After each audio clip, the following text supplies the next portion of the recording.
का झटपट लखा न जाए, और जो इसको झटपट लखे तो सब खटपट मिट जाए।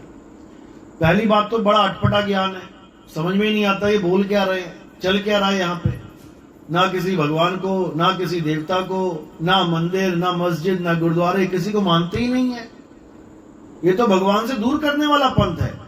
कई लोग ऐसा समझते हैं, कहते हैं ये तो भगवान ही छुड़वा देंगे। भगवान मिलवाना तो क्या था, जो पूजा करते थे वो भी छुड़वा दी, क्योंकि अज्ञानता में हम पूजा पाठ कर रहे हैं। कैसे? आज सत्संग में अच्छे से समझेंगे कि हमारे धर्म में, सत्य सनातन धर्म में आखिर हमें आदेश क्या दिया गया है, करना क्या है, वो किसी को समझ में नहीं आ रहा। बस इतना आदेश समझ में आ गया कि क्या करना है, तो समझो सारा खेल खत्म। ये जितने भी धर्म के नाम पे आडंबर चल रहे हैं, जितने भी धर्म के नाम पे जितने भी आप देखोगे दुकानें चल रही हैं, सब खत्म हो जाएंगी एक ही झटके में। और क्या रह जाएगा? सत्य ही सत्य रह जाएगा। हर इंसान जान लेगा, समझ लेगा कि आखिर सत्य है क्या। और जब सब समझ जाएंगे तो सत्य आचरण करेंगे, सत्य भक्ति करेंगे, सत्य की महिमा गाएंगे, तो कलयुग में क्या आ जाएगा? सतयुग आ जाएगा। इसी कलयुग में सतयुग लाने की बात कही गई है सब पुराणों में, ग्रंथों में। मुसलमानों के यहां भी कही गई है, ईसाइयों के यहां भी बोली गई है, बौद्धिस्टों में भी बोली गई है, यहूदियों के यहां भी बोली गई है, सिखों में भी बोली गई है। हर जगह बोली गई है कि कलयुग में सतयुग आके रहेगा। तो आज ये समझेंगे कि कलयुग में सतयुग कैसे आता है, सत्संग के माध्यम से। तो सत्संग शुरू करने से पहले परमात्मा के नाम पे जयकारा लगाएंगे और फिर सत्संग शुरू करेंगे। बोलिए परमपिता परमात्मा की, सदगुरु बंदी छोड़ कबीर साहिब की, सभी संतों की, सभी भक्तों की, सदगुरु मदन पति साहिब की, दीवान जवाहर पति साहिब की, सदगुरु राम सेवक साहिब की, सदगुरु वैराग पति साहिब की, कलीनापुर धाम की, पंडाल में आए सभी भक्तों की, इनके माता पिता, इनके गुरुदेव की, इस गांव नगर बस्ती की, आज के आनंद की, सकल हंस को बंदगी, साहेब बंदगी सतनाम। सदगुरु नितिन पति साहेब की जय। तो कबीर साहब समझा रहे हैं कि लाखन में कोई समझ न पई हैं, और कोटि मध्य जानेंगे, कहें कबीर सुनो भाई साधो, हमें बिरले हंस पहचानेंगे। कहते हैं लाखन में कोई समझ न पई है, यानी 1 लाख आदमी को सत्संग मिल गया, वो समझ ही नहीं पाएगा कि बोला क्या जा रहा है। कोटि मध्य जानेंगे, 1 करोड़ आदमियों को अगर ये सत्संग मिलता है, कहते हैं कहें कबीर सुनो भाई साधो, बिरले हंस पहचानेंगे। उन 1 करोड़ लोगों में से 15, 20, 25, 50, बस, इससे ज्यादा बहुत मुश्किल है। ये कबीर साहब के अटपटे ज्ञान का, उनके इस मूल ज्ञान का, उसकी महिमा गाई जा रही है कि ये अविवेकियों के समझ में नहीं आ सकता। इसको समझने के लिए बहुत ज्यादा विवेक चाहिए। और विवेक कब होगा? बिन सत्संग विवेक न होई, और राम कृपा बिन सुलभ न सोई। बिना सत्संग के विवेक हो ही नहीं सकता, जाग ही नहीं सकता। तो सत्संग कौन करेगा? गुरु करेगा। विवेकी कौन बनाएगा? गुरु बनाएगा। अब कौन सा गुरु बनाएगा? सारे गुरु विवेकी नहीं बना सकते। लाखों में कोई बिरला होता है, करोड़ों में कोई बिरला होता है जिसके द्वारा तुम विवेकी बन सकते हो। इसीलिए कबीर साहब ने बोला, गुरु मेरे सब ही बड़े, अपनी अपनी ठौर। ठौर बता दिया, ठौर यानी ठिकाना। कोई इस लेवल का गुरु, कोई इस लेवल का गुरु, कोई इस लेवल का गुरु, कोई इसका, कोई इसका, कोई इसका, अपनी अपनी ठौर सारे बैठे हुए हैं। सबको बड़ा बता दिया कि चलो कुछ नहीं तो कुछ, कुछ नहीं तो कुछ मिलेगा ही गुरु के पास। लेकिन सतगुरु नहीं हो गए वो। गुरु मेरे सब ही बड़े, अपनी अपनी ठौर, शब्द विवेकी पारखी। सो माथे का मोर। यानी जो गुरु तुम्हें शब्द का विवेक के द्वारा परख करना सिखा दे, विवेकी बना दे, पारखी बना दे, सो माथे का मोर। कहते हैं वही है तुम्हारे लिए जिसको सिर पे धारण करना है। जो तुम्हारा सतगुरु है वही है। सब सतगुरु नहीं हो सकते। समझ लो बारात बहुत बड़ी होती है, 500-500, 800-800, 1000-1000, 5-5, 10-10 हजार लोग भी आते हैं बारात में, लेकिन दूल्हे कितने होते हैं? एक। दूल्हा एक होता है जिसके सिर पे मोर होता है, यानी सहरा होता है, वो दूर से ही पहचाना जाता है। इसी प्रकार जैसे वो पहचाना जाता है पूरी बारात में अकेला, इसी प्रकार सतगुरु भी गुरुओं की बारात में पहचाना जाता है। लाखों गुरु बैठे होंगे, सत्संग सुन के तुम्हें समझ में आ जाएगा कौन सतगुरु है, कौन अधूरा गुरु है। क्योंकि सतगुरु का कुछ लक्षण है, बस हमें वो लक्षण नहीं पता है, इसीलिए हम ठगे जाते हैं। इसीलिए ये गुरुओं के पास लाखों लोग बैठे हुए हैं, अलग अलग पंथों में लाखों लोग बैठे हुए हैं। क्यों? कारण क्या है? क्योंकि उनको पता ही नहीं है कि सतगुरु के लक्षण क्या होते हैं, सतगुरु कहते किसे हैं। वो गुरु जी को ही सतगुरु मान बैठे हैं। तो सतगुरु कौन होता है, उसका भेद क्या है, अच्छे से समझ लो। कहते हैं सतगुरु सोई सतनाम बतावे, बाकी गुरु कोई काम न आवे। सतगुरु वो होता है जो हमें सतनाम बता दे कि सतनाम कहते किसे हैं। सतनाम का मतलब सच्चा नाम। सच्चा नाम, इसका मतलब झूठा नाम भी चल रहा है क्या? बिल्कुल चल रहा है। जो गुरु होते हैं वो झूठा नाम पकड़ाते हैं, और जो सतगुरु होते हैं वो सच्चा नाम बताते हैं, झूठे नाम को छुड़वा देते हैं। उसी को पूरा गुरु सतगुरु कहते हैं, और झूठे नाम को देने वाले को गुरुआ कहते हैं। गुरुआ। तो क्या कह रहे हैं? सोई गुरु पूरा कहावे, जो दो अक्षर का भेद बतावे, एक छुड़ावे एक लखावे, तब प्राणी निज घर को जावे। कहते हैं सतगुरु वो होता है जो दो प्रकार के अक्षरों का भेद समझा दे। कौन कौन से अक्षर? एक 52 अक्षर। 52 अक्षर कौन से? आ आ ई ई का खा गा गा, ये सारे अक्षर जब जोड़ोगे तो 52 अक्षर हो जाएंगे। ये कैसे बनते हैं? जीव से। 52 अक्षर जीव आधारा। एक तो ये हो गया अक्षर। अब दूसरा आदि अक्षर, जीव्या से न्यारा। यह है पहचान इन अक्षरों की। सतगुरु दोनों प्रकार के अक्षरों का भेद समझा देता है। एक अक्षर जो 52 अक्षर जीव से बोले जाते हैं वो नकली हैं, और एक आदि अक्षर जो जीव से नहीं बोला जा सकता वो असली है। उसी को सतनाम कहते हैं, उसी को सार शब्द कहते हैं, उसी को सार नाम कहते हैं, उसी को अबोल नाम कहते हैं, उसी को अकह नाम कहते हैं, उसी को नि अक्षर नाम कहते हैं, उसी को परमात्मा कहते हैं, उसी को परम ईश्वर कहते हैं, उसी को शब्द गुरु कहते हैं। सार शब्द ही शब्द गुरु है। और 52 अक्षरी शब्द ये सब नकली शब्द है, कृत्रिम नाम है। गुरु ग्रंथ साहब में वाणी आती है, कृत्रिम नाम कथे तेरे जीवा। यानी हे परमात्मा, तेरे जितने भी नाम जीव के द्वारा बोलने लिखने पढ़ने वाले नाम, जितने भी नाम हैं, ये सब कृत्रिम। कृत्रिम यानी नकली नाम है।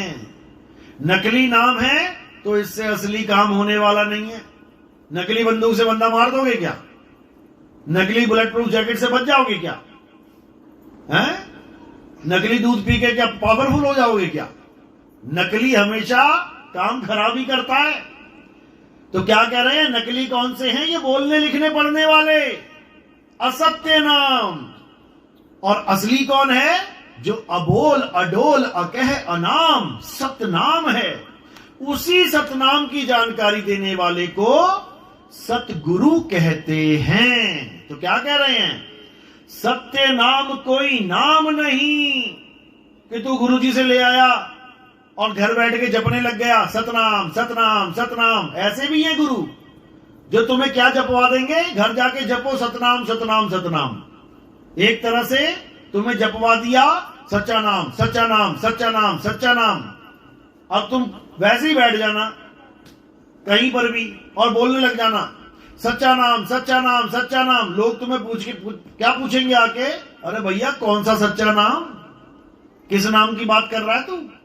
सच्चा नाम सच्चा नाम सच्चा नाम।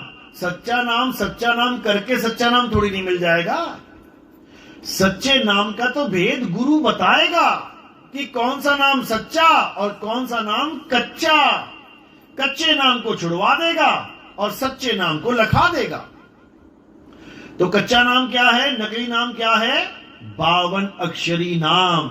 इसीलिए कबीर साहब ने समझाया 52 अक्षर लोक त्रय, सब कुछ इन्हीं माही, और ये अक्षर खिल जाएंगे वो अक्षर इनमें नहीं। यानी ये 52 अक्षरों के द्वारा बनाए हुए जितने भी दुनिया में नाम है, जितने भी नाम, करोड़ों नाम, तुम करोड़ों के करोड़ों भी जप लोगे ना और करोड़ों बार जप लोगे, तब भी तुम्हारी मुक्ति होने वाली नहीं है। क्यों? क्योंकि ये इंसानों के द्वारा बनाए गए नाम हैं, ये परमात्मा के नाम नहीं है। परमात्मा का नाम कौन रखेगा? तुम्हारा नाम कौन रखता है? एक बच्चा पैदा होता है, उसका नाम कौन रखता है? मां और बाप। अब परमात्मा का नाम कौन रखेगा? उसका कौन मां और बाप है? सब तो उसके बच्चे हैं। तो यहां उल्टी गंगा बह रही है, यहां बच्चे पिता का नाम रख रहे हैं। बताओ, पहले पिता आया कि बच्चे आए? पहले पिता है, तो उसका नाम कौन रखेगा? जैसे ही बच्चे आए, देख तेरी को नाम पे नाम, नाम पे नाम, नाम पे नाम। इन बच्चों ने इतने नाम रख लिए कि कबीर साहब को कहना पड़ा, अरे कोटि नाम संसार में, इनसे मुक्ति ना होए, और गुप्त नाम सतपुरुष का बूझे बिरला कोई। जो गुप्त नाम है परमात्मा का, वो बूझा जाता है, बूझा, वो जपा नहीं जाता। ये बच्चों वाले नाम नहीं है। वो हिंदी के नाम, उर्दू के नाम, पंजाबी के नाम, फारसी के नाम, अंग्रेजी के नाम, चाइनीज नाम, जापानीज नाम, ताइवानी नाम, रशियन नाम, पता नहीं कौन कौन सी भाषाओं के नाम किसने बनाए? इंसानों ने। तो अब क्या करना है? इंसानों के द्वारा बनाए हुए नामों को किनारे रख दो और सच्चे नाम को जान लो, जो बनता बिगड़ता नहीं है, जो लिखने बोलने पढ़ने में नहीं आता, उसको जानो। तो क्या कह रहे हैं? ओ अंकार आदि में जाना, लिखे और मेटे ताही ना माना। कहते मैं उसको नहीं मानता नाम जो लिखने और मिटाने में आ जाए। वो नाम नहीं है, वो अक्षर हैं। अक्षर लिखे जाते हैं, अक्षर मिटाए जाते हैं। नाम कभी नहीं मिटाया जा सकता, नाम कभी नहीं लिखा जा सकता। कौन सा नाम? सतनाम, जिसको परमात्मा का नाम कहते हैं, क्योंकि वो अखंड है, उसको कोई खंडित नहीं कर सकता, लिख के मिटा नहीं सकता।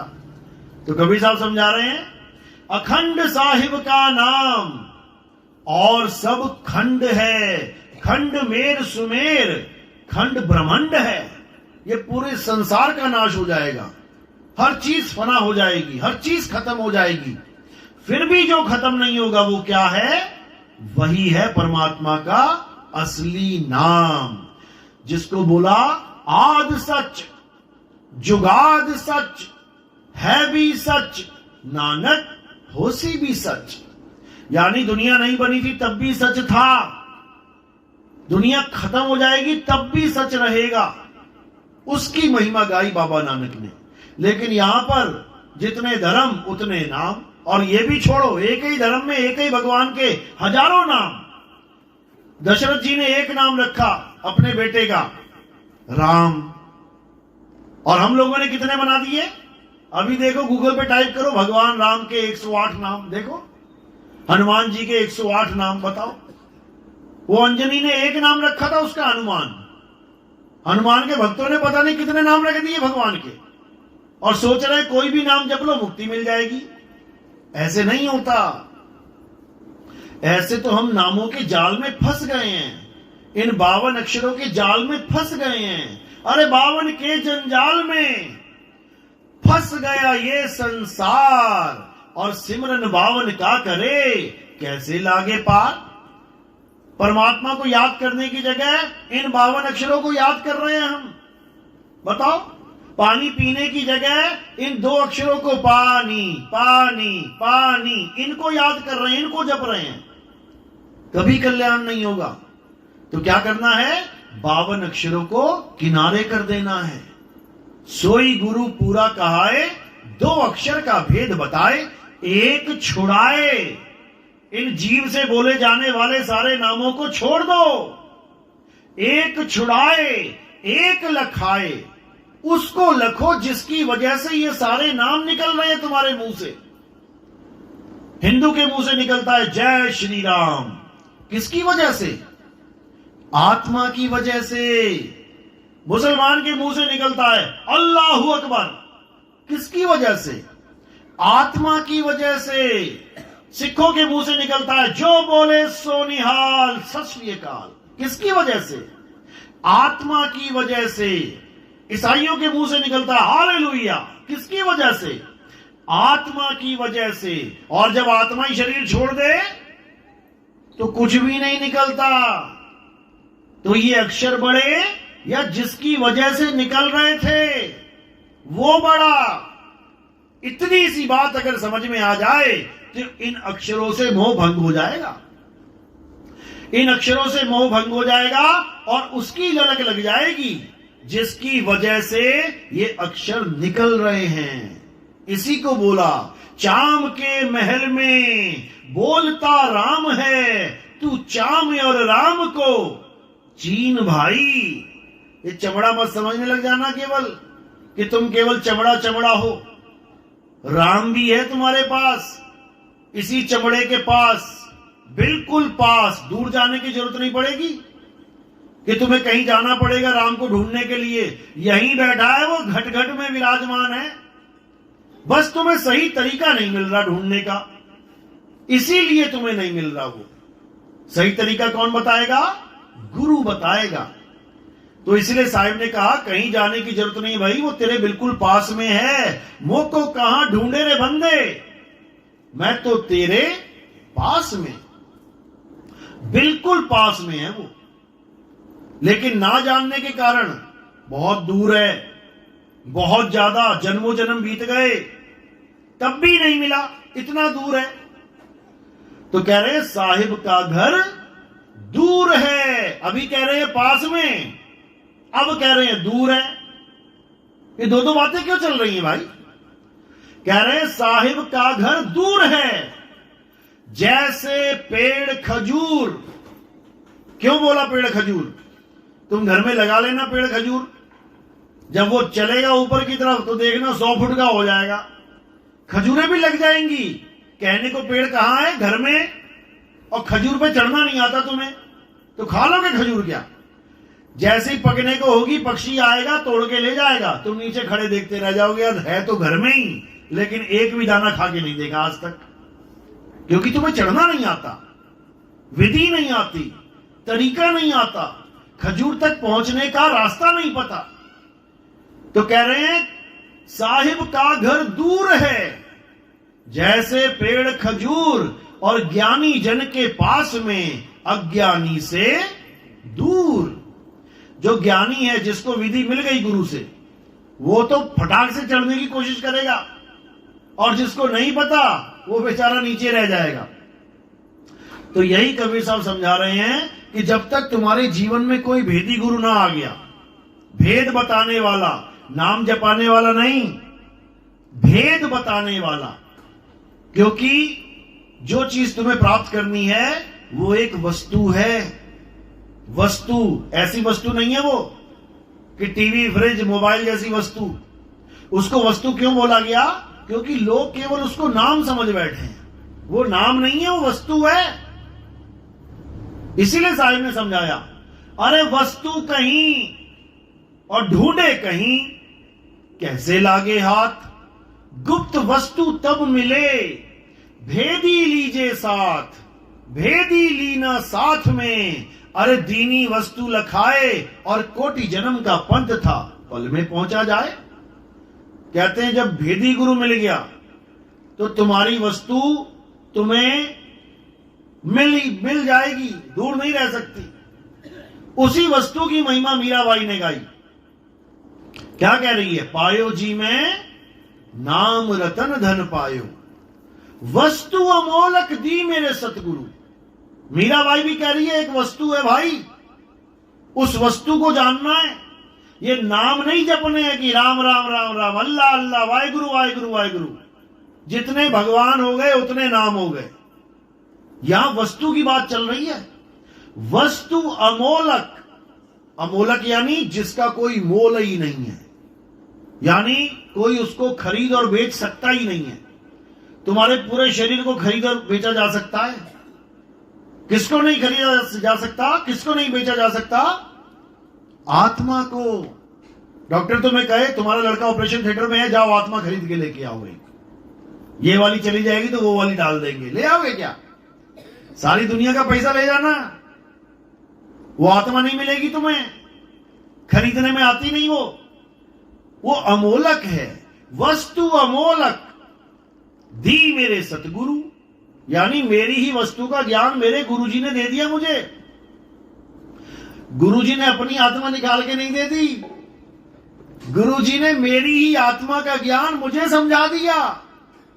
अरे भीखा भूखा कोई नहीं, सबकी गठड़ी लाल, और गांठ खोल देखा नहीं, ताते भया कंगाल। सबके पास वो हीरा है, तभी तो काया चल रही है, तभी तो वहां से यहां तक आए हो सत्संग सुनने। अगर तुम्हारे पास वस्तु ना होती, वहीं पड़े होते कहीं रास्ते में। यानी वो कौन सी वस्तु है? वो आत्मा रूपी वस्तु है, उसको जानना है। अगर वो समझ में आ गई तो भटकना खत्म हो जाएगा। फिर कहां जाओगे? उस आत्मा को ढूंढने। जहां तुम हो वही आत्मा है, क्योंकि तुम खुद ही आत्मा हो। कहां ढूंढोगे अपने आप को? जहां हो वहीं ढूंढो। इसीलिए बोला साहिब ने, जल में मीन प्यासी, मोहे देखत आवे हासी, आत्म ज्ञान बिना नर भटके, कभी काबा कभी काशी। अगर हम भटक रहे हैं तो केवल एक अज्ञान के कारण। कौन सा अज्ञान? बस हमें आत्मा का ज्ञान नहीं है, यही अज्ञान है। इतना ज्ञान हो जाए तो सबका काम बन जाए। सबके पास आत्मा है, किसके पास नहीं है? सबके पास है। सब घट मेरा साइया, सुनी सेज न कोय, और बलिहारी व घट की, जा घट परगट होए। बस प्रगट नहीं है सबके पास विराजमान, बस उसका ज्ञान नहीं है, इसीलिए जीवात्मा कहला रहे हो। और जब उसका ज्ञान हो जाएगा, उसका बोध हो जाएगा, फिर जीव नहीं कहलाओगे, फिर जीवात्मा नहीं रहे तुम। फिर तुम्हारी अवस्था बदल जाएगी, फिर तुम अज्ञानी नहीं रहे, फिर तुम ज्ञान में आ जाओगे। कब? जब अपने आप को जान लोगे, मैं कौन हूं। और अगर गलती से अपनी जगह किसी और को जान लिया तो फिर ज्ञानी नहीं कहलाओगे। फिर तीन अवस्थाएं बताई गई हैं, एक जीव, एक शिव और एक पीव। तीनों का जिक्र है वाणियों में। तीनों को समझ लो क्या होता है। जब हम अपने आप को काया माया मानने लग जाते हैं, मैं लड़का, मैं लड़की, मैं बच्चा, मैं बूढ़ा, मैं जवान, या जितने 84 के जीव हैं, कुत्ता बिल्ली को दौड़ा रहा है, वो सोच रहा है मैं कुत्ता हूं, बिल्ली सोच रही है मैं बिल्ली हूं, चूहा सोच रहा है मैं चूहा हूं, तब तक हम सब जीव हैं। हम सब जीव हैं, अनंत जीव हैं। जग में जीव अनंत, न जाने पीव को, बहुत कहा समझाए 84 के जीव को। तो कहते हैं जब तक अपने आप को शरीर मान रहे हैं तब तक हम जीव हैं। अब एक अवस्था और है, जब हम अपने आप को निराकार मानने लग जाते हैं, वो अवस्था का क्या नाम है? शिव। शिव, यानी सरगुण छोड़ के निर्गुण में आ गए, सरगुण साकार भक्ति छोड़ के निर्गुण निराकार में आ गए। अब हम शिव अवस्था को प्राप्त हो जाएंगे, हम ब्रह्म अवस्था को प्राप्त हो जाएंगे। और क्या बोला सब संतों ने, जो भी ब्रह्म ज्ञान को प्राप्त करके आए, कहते अहम ब्रह्मस्मि, मैं ही ब्रह्म हूं।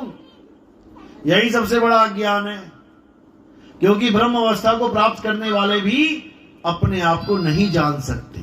वो उस अवस्था को जान गए हैं जो सृष्टि बना रहा है। इस दुनिया का, इस सृष्टि का नाम ब्रह्मांड क्यों रखा गया है?